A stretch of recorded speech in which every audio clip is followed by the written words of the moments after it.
I just got sent the Happy Viking cookies and cream flavor. Super excited about this. I love making smoothies, and I especially like dessert tasting ones. I also love that this is created by Venus Williams, so good for her on that. Okay, so far in my blender cup, I have frozen banana, almond milk, water, chia seeds, and peanut butter powder. And then let's add a scoop here. So it's this nice, soft powder. What's great about it is not only are you getting 20 grams of protein, but you're also getting 60 plus superfoods and nutrients, and that equals 1 cup of fruits and vegetables. So yes, please. You can do 2 scoops or 1 scoop. I did 1 right there. I'm gonna do like a half, just because my smoothie is getting kind of full right there. And then let's blend it up and enjoy. Ready for our taste test?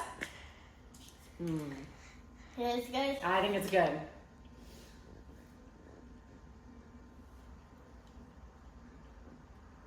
I could never stop drinking it. That good? Tastes like a milkshake, huh? Yeah, let me have it. See, you can't